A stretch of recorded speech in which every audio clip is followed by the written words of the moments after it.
안녕하십니까, 책돌입니다. 오늘 소개해드릴 책은 우리 마음엔 무적의 여름이 숨어있다입니다. 저자는 바스 카스트, 출판사는 갈매나무입니다. 저자 소개를 간단하게 하겠습니다. 바스 카스트, 독일 콘스탄츠 대학교와 보홈 대학교에서 심리학과 생물학을 공부하고 미국 MIT 대학교에서 마빈 민스키 연구과정을 거쳤다. 바로 본문을 보도록 하겠습니다. 때론 마음이 왜 힘든 것일까? 일시적으로는 구체적인 외적 상황 때문일 수도 있다. 계속해서 시간 압박과 스트레스를 받고 있거나 업무가 과중하거나 금전 또는 건강 문제로 걱정이 있거나 파트너 관계나 인간 관계에 어려움이 있거나 이런 상황은 분명히 겉으로 드러난다. 더 근본적인 원인도 있다. 오늘날 현대인의 라이프 스타일은 자연과 동떨어진 환경에서 신체의 생화학에 상당한 불균형을 일으키는 심각한 상황에 놓여있다. 패스트푸드, 운동 부족, 수면 부족, 햇빛 부족, 사회적 고립 등 이 모든 것이 우리가 미처 깨닫지 못하는 사이에 몸속에서 해로운 염증 과정을 일으키고 이러한 염증 반응이 뇌로 확산이 되어 생리적 메커니즘을 통해 정서에 안 좋은 영향을 미친다. 외적, 생화학적 요인 외에도 우리 심리에 뿌리 박힌 미묘한 원인이 정서에 영향을 미치기도 한다. 우리가 무의식적으로 자신에 대해서 품고 있는 고정관념 같은 거 말이다. 나는 별 볼 일 없는 사람이야. 또는 모든 것을 잘 해내야 돼. 그렇지 않으면 난 쓸모없는 사람이야. 이렇게 믿을 수도 있다. 그런 뿌리 박힌 확신이 마음을 어둡게 한다면 어떻게 해야 할까? 그럴 때 무엇을 할 수 있을까? 기본적으로 마음 건강은 외적으로 변덕스럽거나 열악한 환경에서도 늘 한결같이 유지되는 것으로 신체적인 요소와 정신적 요소가 어우러져야 한다. 이 책에서는 두 가지 요소를 살펴보고자 한다. 펠리체 작가는 주목할 만한 발견을 했다. 정크푸드를 많이 먹는 사람은 건강한 식사를 하는 사람보다 해마가 측정 가능할 정도로 확연히 줄어들어 있는 것으로 나타났다. 달리 말해 정크푸드를 좋아하는 사람들의 해마는 우울증 환자와 비슷하게 그 부피가 쪼그라들어 있었다. 이런 관찰 결과는 그동안 반복해서 나타났다. 이것이 그저 우연일까? 혹은 그 뒤에 무슨 의미가 있는 걸까? 이들 사이에 체계적인 연관이 있다면 정크푸드를 많이 먹으면 뇌 속의 해마가 점점 줄어들 수 있고 이는 무엇보다 신경 발생이 제한적으로만 이루어지기 때문이라는 이야기가 된다. 그러니까 우리가 해마를 먹어서 없애버릴 수 있다는 뜻이다. 해마가 줄어들면 우선 감정을 조절하거나 감정을 처리하는 능력이 제한되면서 감정적으로 더 불안정해지고 스트레스에 취약해지며 울적해질 수가 있다. 나아가 해마는 새로운 기억 내용을 학습하는 데 필수적이다. 그래서 해마가 위축되면 새로운 것을 배우고 오래된 것을 잊어버리기가 점점 어려워질 수도 있다. 즉, 뇌가 유연하고 빠릿빠릿하게 돌아가지 않고 변화되는 삶에 적응하고 도전에 대처하는 것이 어려워진다는 것이다. 머리가 유연하게 돌아가지 않으면 다시금 기분 저하와 우울증에 취약해진다. 건강한 해마와 해마의 신경 발생이 정신적인 유연성을 촉진한다는 말은 해마가 건강하지 않으면 옛 기억과 옛날 사고방식에 갇혀있기가 쉽다는 것이다. 그러면 우리 뇌는 우울증과는 다른 정신장애인 강박증, 중독증 등의 전형적으로 나타나는 일종의 사고 경직에 빠지게 될 것이다. 한편 좋은 소식은 건강한 식생활, 피트니스 프로그램, 해독요법 같은 것이 해마에 영향을 미칠 수 있다는 것이다. 질 좋은 식단은 머릿속의 해마를 빠릿빠릿하게 만들어 신경 발생을 자극함으로써 정신적인 경직과 과도한 반추로부터 우리를 지켜줄 수가 있다. 해마가 튼튼하면 스트레스 회복력이 높아지며 나아가 건강한 식생활은 일상적인 스트레스에도 더 잘 대처하게끔 하여 균형 잡힌 마음으로 살아가는 데 도움을 준다. 최근 수십 년간 연구 결과를 종합하면 채식을 기본으로 하고 여기에 생선과 오메가3 지방산을 섭취하는 식생활이 일반적으로 좋다고 할 수가 있다. 콩이나 통곡물, 견과류를 충분히 섭취하고 대신 붉은 육류와 무엇보다 육류 가공식품 및 가당음료를 줄이는 것이 좋다. 최근의 추정치에 따르면 60세에 비로소 이런 식단으로 바꿔도 수명을 8에서 9년은 좋게 더 연장할 수 있다는 것으로 나타났다. 채식을 기반으로 한 가장 유명한 식사법은 지중해식 식단이다.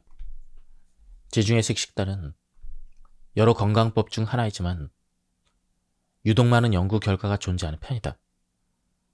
지중해식 식단은 매우 흥미롭다. 우리 머릿속에는 보통 늘 지방 공포증 같은 것이 존재한다. 독일 영양협회처럼 권위 있는 영양 관련 기관들 또한 예나 지금이나 저지방 식단을 권한다. 그런데 수많은 연구가 거듭 확인하듯 지중해식 식단은 가장 건강한 식사법에 속하는데도 알다시피 지방을 적게 쓰지 않는다. 특히 질 좋은 올리브유를 듬뿍 사용하는 것이 지중해식 요리이다. 나라마다 좀 다르지만 전통적인 지중해 식단은 대체로 다음과 같이 구성이 된다. 채소나 콩, 과일을 충분히 먹는다. 통곡물빵, 통곡물 파스타, 통곡물 쿠스쿠스 등 통곡물 제품을 우선시한다. 각종 견과류와 씨앗을 정기적으로 섭취한다. 엑스트라 버진 올리브유를 매일 최소 4큰술을 섭취한다. 우유를 줄이고 요구르트와 치즈 등 발효유 제품을 우선시한다. 생선을 일주일에 여러 번 섭취한다. 붉은 육류보다는 흰살 육류를 섭취한다. 돼지고기와 쇠고기는 한 달에 극히 적은 횟수만 먹는다. 달걀은 일주일에 7개까지 허용한다. 달콤한 디저트는 극도로 줄인다. 그리고 디저트는 주로 과일로 대체한다. 로즈마리나 백리향, 셀비아와 같은 허브, 계피, 마늘을 양념으로 풍성하게 활용한다.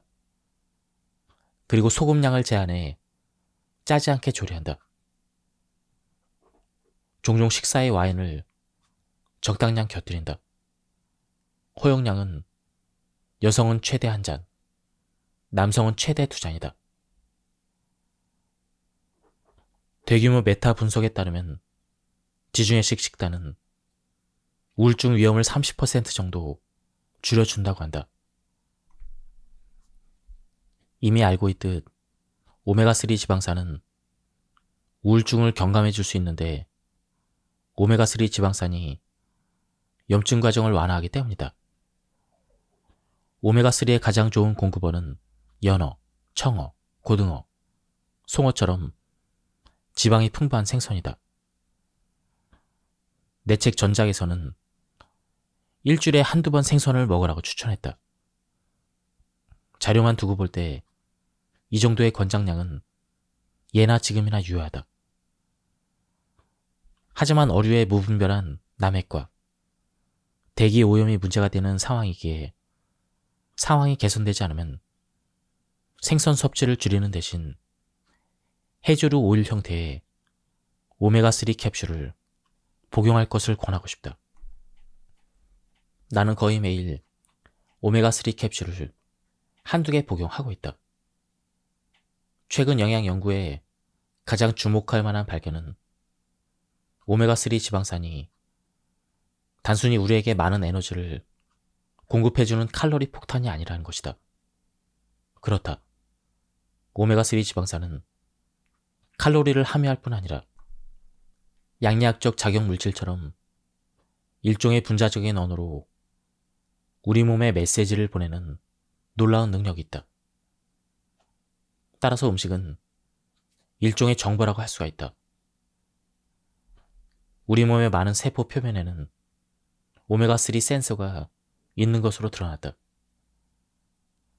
우리가 먹는 연어에 들어있는 오메가3 지방산이 이런 센서에 도킹하면 세포 안에서 화학적인 연쇄 반응이 일어나 유전자 활동의 변화를 거쳐 염증 과정이 줄어든다.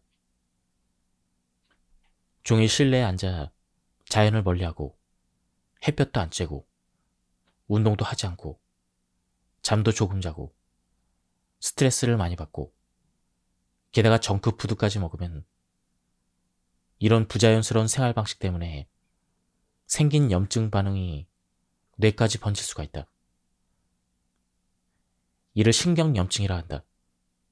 이렇게 볼 때 기분 저하나 우울증도 일종의 뇌의 염증이며 특히 전두엽이나 해마가 이에 연루되어 있을 가능성이 크다. 운동을 하면 기분도 좋아진다는 말은 새삼스러운 기밀사항이 아니다. 그러나 흥미로운 것은 운동과 스포츠가 우리뇌가 스트레스와 부정적인 감정을 더 잘 조절할 수 있게 도와준다는 것이다. 운동과 스포츠는 일종의 마인드 컨트롤 훈련이며 심리치료법임이 드러나고 있다. 운동은 신체의 스트레스의 요인으로 작용한다. 아드레날린과 혈압이 치솟고 심장이 뛴다. 하지만 운동을 마친 뒤에는 높은 이완 효과가 찾아온다. 혈압이 낮아져 원래 수준보다 더 떨어진다. 신체는 신체적인 스트레스에 안티스트레스 웰리스 프로그램으로 반응해서 다시금 생리적인 균형을 이루고자 한다. 스트레스 요인이 사라지면 웰리스 프로그램의 효과만 남고 순전한 회복이 찾아온다. 운동은 일종의 스트레스 훈련이라고 할 수가 있다. 운동은 뇌가 스트레스를 능동적으로 감소시키는 능력을 발휘하게 도와준다. 운동 자체가 스트레스 요인이므로 운동은 스트레스 또는 더 나아가 부정적인 감정 조절을 연습할 수 있는 좋은 수단이다. 여기서 이로운 점은 동료의 기분 나쁜 말이나 나쁜 소식과는 달리 운동은 난데없이 벼락처럼 떨어져 사람을 압도하지 않는다는 것이다. 운동은 우리에게 스트레스로 작용하지만 우리는 그 스트레스와 스트레스 수준을 적절한 정도로 조절할 수가 있다. 스스로 원하는 만큼 달리고 러닝머신을 뛰고 수영을 하고 역기를 들어 올릴 수가 있다. 감당할 수 있을 만큼 이젠 됐다 싶을 만큼 말이다. 더 많은 신체적인 스트레스와 고통을 원한다면 속도를 올리거나 한 바퀴 더 돌면 된다. 운동은 의식적으로 분량을 통제해가며 스트레스 조절 훈련을 할 수 있는 방법이다. 운동으로 스트레스를 조절하는 훈련을 해두면 스트레스 상황이 뒤에서 우리를 덮칠 때 능히 감당할 수가 있다. 우리가 자신에게 스트레스를 주는 것이 아니라 삶이 우리에게 스트레스를 줄 때 말이다. 운동을 하면 해마의 부피가 늘어난다. 일반적으로 노년이 되면 해마가 매년 약 1에서 2%씩 수축을 한다. 하지만 일주일에 3번 40분씩 산책만 해도 이런 부피 감소를 예방할 수 있다는 사실이 또 다른 연구를 통해 입증이 되었다. 나아가 1년간 이런 식으로 규칙적으로 산책을 하자 60대 후반의 참가자들의 해마 부피가 2% 증가한 것으로 나타났다. 미국의 애리조나 주립대학 인류학자인 킴 힐은 거의 30년간 수렵 체주인과 함께 어울려 사냥하고 채집하며 그들의 생활을 연구했다. 비가 오지 않는 날이면 남자들은 사냥을 나선다. 그러면 약 10km를 보통 걸음으로 걸어가는데 숲이 우거지고 빽빽한 정글을 통과하기 때문에 우리가 평지를 걸어 다닐 때보다 훨씬 힘이 든다. 그리고 사냥감을 추적하기 시작하면 대부분은 추가로 1에서 2km를 마구 달려야 한다. 사냥이 너무 힘들었던 날이면 그 다음 날은 쉰다. 하루를 바쁘게 움직인 수렵 채집인은 저녁에도 멍하니 텔레비전에 앉아 넷플릭스 시리즈나 시청하지 않는다. 그들은 종종 춤을 추며 저녁을 보낸다. 일주일에 여러 번 같이 어울려 춤을 추는데 2~3시간을 춤추며 보내기도 한다. 따라서 우리의 몸은 아침부터 저녁까지 끊임없이 다양한 방식으로 움직이는 데 익숙하다. 몇 시간씩 앉은 채로 보내는 오늘날의 평범한 모습은 우리 몸에는 굉장히 예외적인 상태이다. 앞서서 운동을 심리치료와 비교했는데 사실 이것은 적절하지 않다. 그보다는 오늘날 자연에 위배되는 군뱅이 같은 문화 속에서 운동을 시작하는 사람이야말로 원래의 정상 상태로 돌아가는 거라고 할 수가 있다. 수백만 년 된 우리의 본성과 만나는 것이며 등한시했던 자신의 본질적인 부분과 만나는 것이다. 그럼으로써 심신의 균형을 이룰 수가 있다. 자, 결론을 내려보자. 일상에서 운동을 가능하면 많이 하라.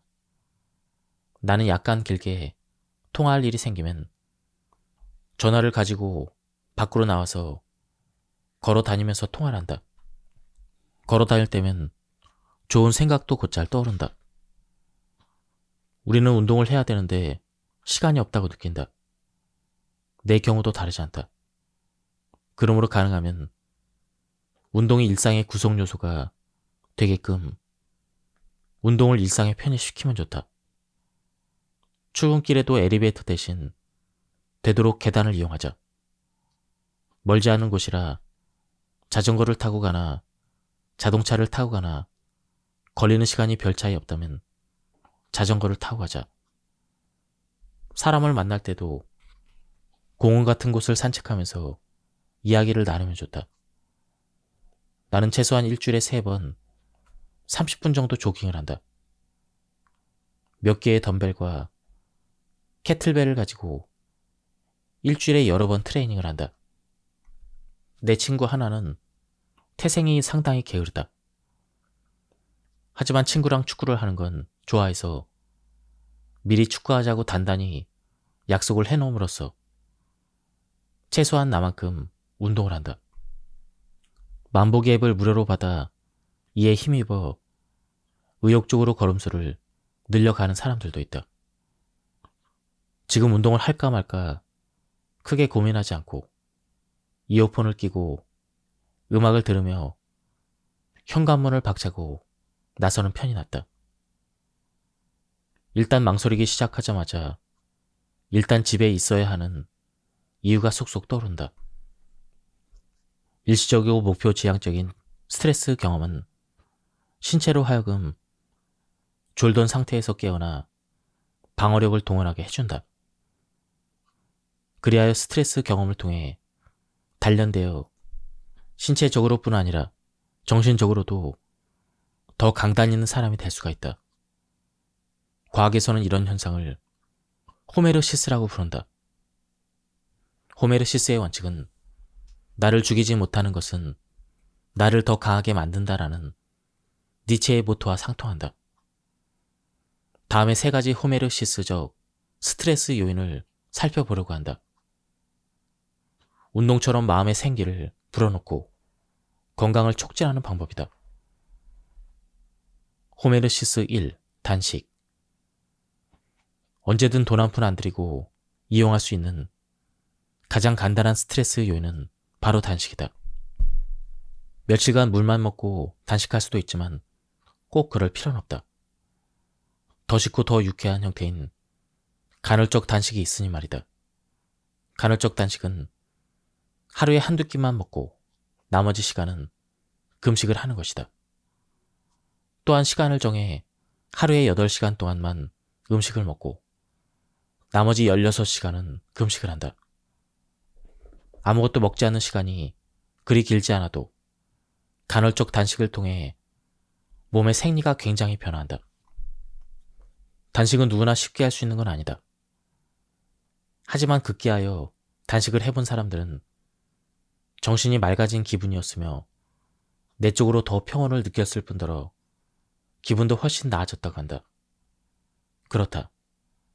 단식으로 신체적인 건강뿐 아니라 정신적인 건강도 좋아지는 사람들이 많이 있다.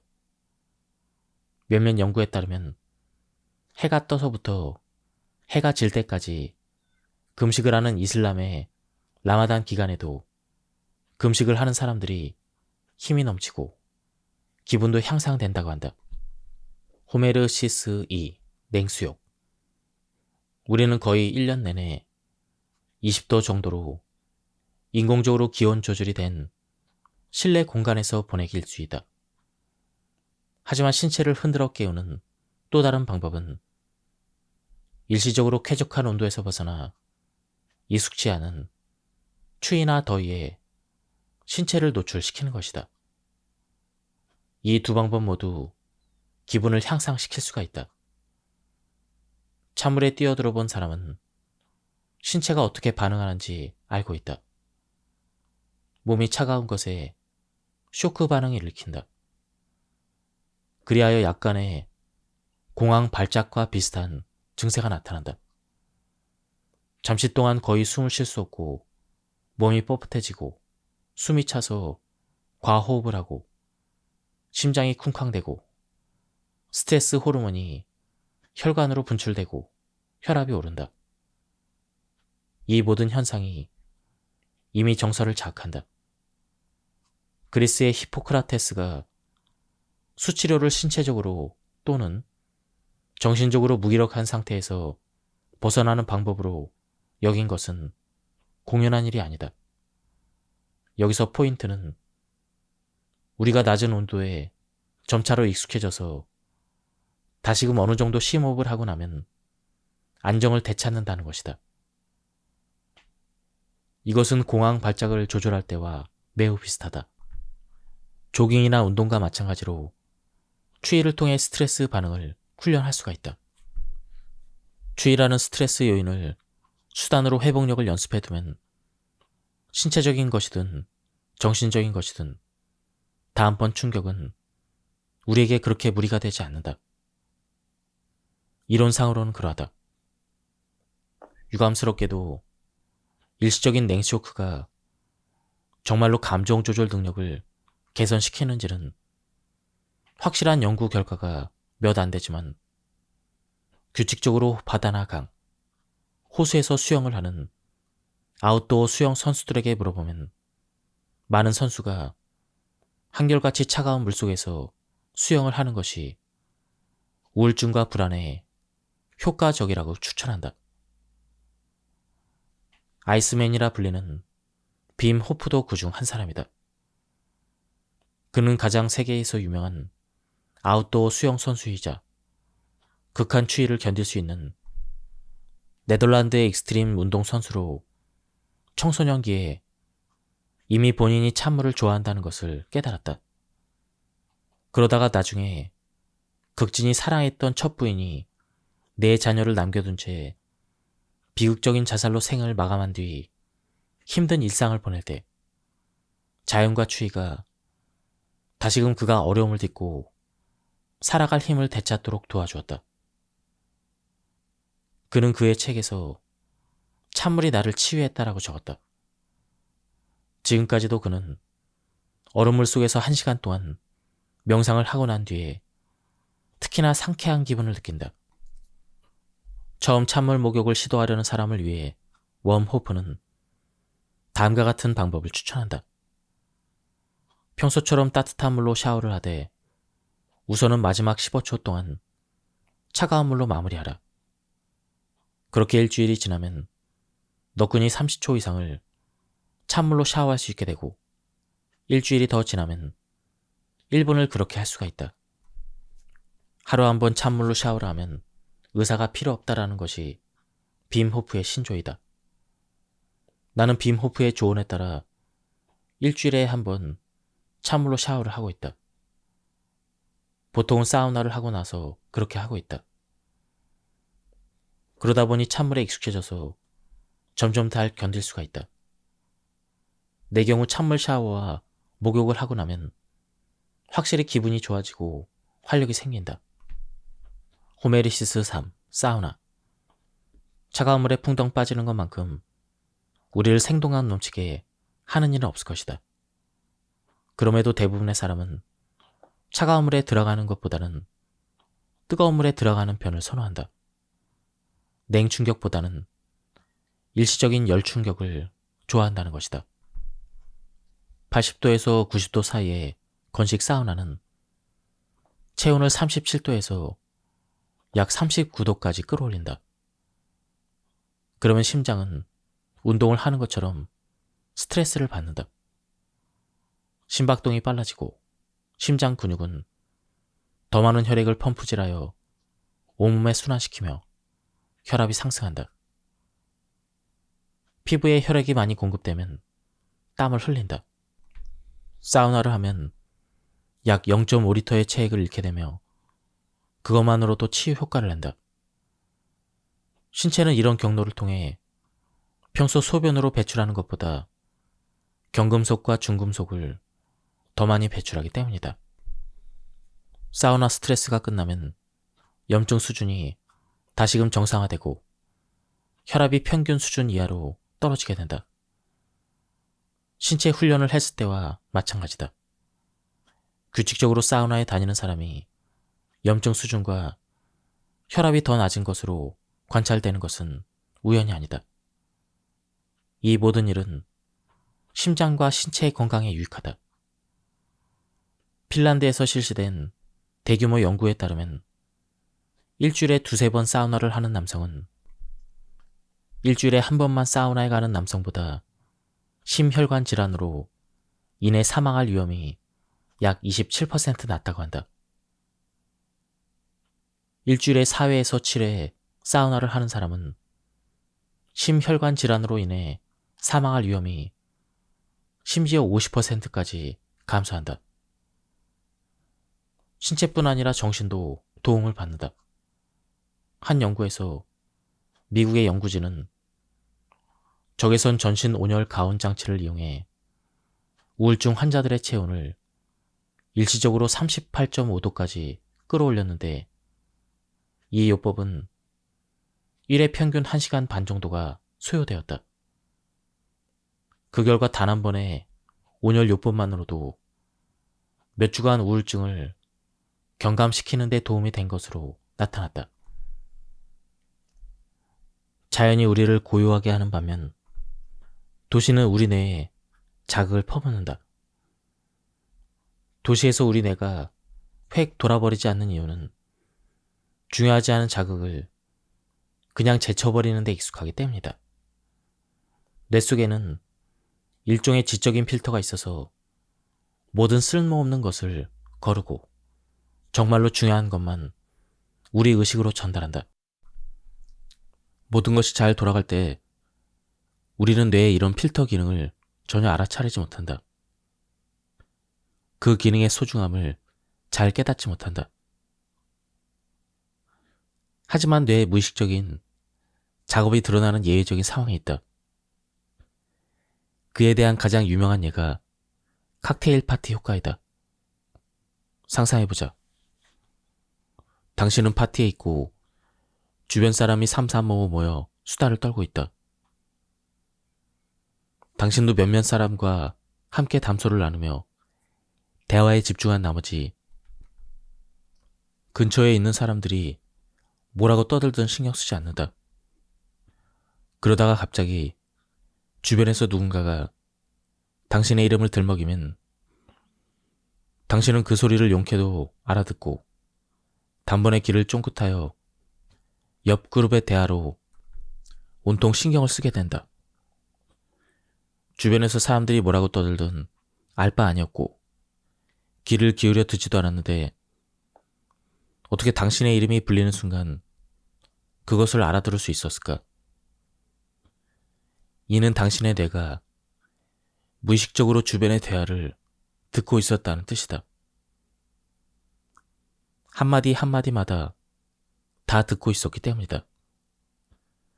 다만 당신이 지금 참여하는 대화에 오롯이 집중하게끔 이런 방해가 되는 모든 자극을 효율적으로 제쳐버리고 있었는데 자기 이름이 불리자 곧장 그것이 의식으로 전달된 것이다. 칵테일 파티 효과는 뇌가 남모르게 얼마나 바삐 일하는지를 보여준다. 대도시는 자연과 비하면 거대한 칵테일 파티라고 할 수가 있다. 정신없는 와중에 우리는 필터 작업이 얼마나 머리를 쓰게 하는지 깨닫지 못한다. 어느 순간 지친 나머지 집에 가고 싶어질 뿐이다. 중요하지 않은 것을 거르고 중요한 자극에 능동적으로 주의를 기울이는 일은 정신적인 에너지를 많이 소모한다. 정신적인 에너지는 어느 순간 다 닳아버린다. 자연에서 뇌는 편안하게 이완된다. 숲에서, 산에서, 또는 졸졸 흐르는 강가에서는 이상적일 만큼 방해하는 자극이 없다. 자연 속에서 우리는 주변 자극을 온전히 우리 안으로 흡수한다. 뇌는 자극을 거르거나 브레이크를 밟을 필요가 없다. 그냥 편히 쉬면 된다. 능동적으로 주의력을 조절하거나 다른 곳으로 주의를 돌릴 필요가 없다. 그다지 힘들이지 않고 자극의 심신을 맡기기만 하면 된다. 이런 방식으로 우리가 지친 주의력과 마음이 자연 속에서 새로운 힘을 충전받을 수 있게 할 수가 있다.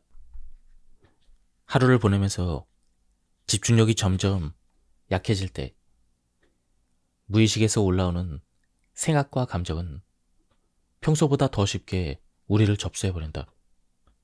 머릿속의 소리는 제어되지 않고 마구 분출된다. 더 안 좋은 점은 우리가 그 목소리와 완전히 하나가 되어간다는 것이다. 자기의 생각을 관찰하거나 그 생각에서 자신을 떼어낼 정신력이 부족하다. 파트너가 부주의한 실수를 하나만 해도 이미 우리 안에서 생각의 도미노가 일어나서 우리 마음을 장악하고 감정을 자극해 분노가 솟구친다. 좀 더 정신이 깨어있으면 우리 안에서 어떤 감정이 올라오는지를 일찌감치 감지하고 예민해지는 원래 원인이 무엇인지에 주의력을 돌릴 수가 있다. 그렇게 하면 마음이 평온해지고 상황을 진정시킬 수가 있다. 정신적으로 깨어있는 상태는 명상을 통해 강화된다. 명상은 우리의 주의력을 개선시켜 마음을 더 주의 깊게 자각하도록 도와준다. 명상을 통해 더 많은 자유와 여지를 얻어 평소처럼 자동적으로 자극에 대한 연쇄 반응이 나오는 것을 멈추고 대신 좀 더 의식적으로 행동할 수가 있다. 좀 더 자신이 원하는 대로 행동할 수 있고 좀 더 자신이 소중하게 생각하는 가치에 어울리게 행동할 수가 있다. 스스로 잡념에 빠진 것을 발견하고 백일몽에서 깨어나자. 그렇게 되면 에고 네트워크의 활동은 다시금 저하된다. 이어 주의력 조절과 관계에 있는 다른 뇌 영역이 통제권을 넘겨받고 우리는 다시금 호흡에 주의를 돌린다. 이런 면에서 볼 때 우리의 자아 감정 또는 에고는 잡념에 빠졌을 때 특히 강하게 올라온다고 할 수가 있다. 야망과 질투, 손해보고 있다는 느낌을 동반한 머릿속의 괴로운 목소리가 마구 터져나오는 것이다. 우리는 이런 목소리와 자신을 완전히 동일시한다. 우리 자신이 목소리가 된다. 그 목소리를 자기 자신으로 여긴다. 깨어나서 다시금 딴 생각을 하고 있음을 알아차릴 때까지 말이다. 물론 명상을 할 때 우리는 잡념에 빠진 걸 깨닫는 연습을 해야 될 뿐 아니라 그걸 깨달을 때마다 생각의 소용돌이에서 벗어나 호흡으로 돌아가는 연습을 해야 한다. 하지만 잡념에 빠진 상태를 자아가 활개치는 상태라고 본다면 이런 잠재의식적인 생각의 흐름에서 벗어나 주의력을 다른 데로 돌리는 것은 우리의 자아와 진화의 목표에 상당히 영향을 받는 뇌 구조에서 비롯된 목소리로부터 벗어나는 것이다. 이를 통해 우리는 지금까지 나라고 생각했던 그 모습이 내 전부가 아니라는 것을 깨닫는다. 자아는 내 자신이라기보다는 진화의 목표를 위해 개발된 또 하나의 구조인 것이다. 예, 지금까지 이 책에 대한 리뷰를 모두 마쳤습니다. 이 책은 정신 건강을 위해서 몸 건강뿐만 아니라 마음의 건강에 대해서 설명한 그런 책이었습니다. 제가 주로 몸 건강에 대한 부분을 발췌 요약해서 설명드렸는데요. 뒷부분이 많이 생략되었습니다. 한번 책을 구해서 읽어보실 것을 추천드립니다. 예, 여기서 리뷰를 마치도록 하겠습니다. 감사합니다.